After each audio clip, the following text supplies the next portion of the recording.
Have you heard that July 11th is the one day a year when grown-up adults will literally line up around the block to get a free cup of artificially colored ice that makes their tongues turn purple? Yeah, stay tuned. Have you heard about the great Slurpee phenomenon? Hold on to your brain freeze, folks. July 11th is National 7-Eleven Day, and here's what makes this absolutely bonkers.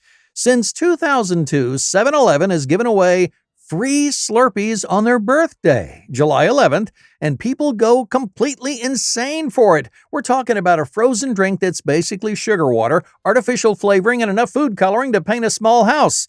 But every July 11th, millions of adults abandon all dignity and stand in lines longer than Black Friday shoppers just to get a free cup of liquid that'll turn their tongue the color of a cartoon character.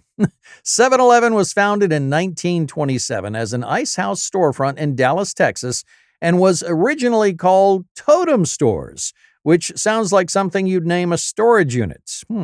Now they're celebrating their 98th birthday by convincing the entire country that brain freeze is a good thing. The psychology is brilliant.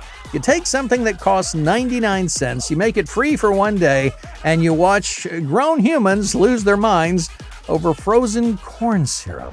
Have you heard July 13th is National French Fry Day? Here's the kicker. Americans eat more than 4.5 billion pounds of French fries each year. That's enough fries to build a golden, crispy mountain that would make Mount Rushmore jealous. But wait, it gets better. French fries aren't even French. No, they were actually invented in Belgium, but American soldiers during World War I called them French fries because the Belgian army spoke, you guessed it, French. So we've been calling them the wrong name for over 100 years. It's like if we called hamburgers German patties because we first had them from a German-speaking chef. Make sense? Have you heard July 13th, 1985 was the world's biggest concert? It was the day Live Aid made history. This massive benefit concert happened simultaneously in London and Philadelphia, with an estimated 1.5 billion people watching on TV worldwide. And here's what's absolutely mind-blowing. Live Aid was basically the world's first global streaming event, except instead of Netflix, it didn't even exist then, it was live satellite feeds. The concert featured everyone from Queen to Madonna to Led Zeppelin, and it raised over $100 million for Ethiopian famine relief. Phil Collins literally performed at both venues by flying on the Concorde jet between London and Philadelphia on the same day. Talk about frequent flyer miles. Have you heard? July 10th is also National Pina Colada Day. But here's the twist. Nobody can agree on who actually invented this tropical drink. Puerto Rico has 3 different bartenders who all claim to have created it in the 1950s. The most famous story involves bartender Ramon Manchito Marrero, who supposedly spent 3 months perfecting the recipe in 1954. Now that's dedication. He was basically the Thomas Edison of tropical cocktails, except instead of light bulbs, he was perfecting the perfect blend of coconut, pineapple, and rum.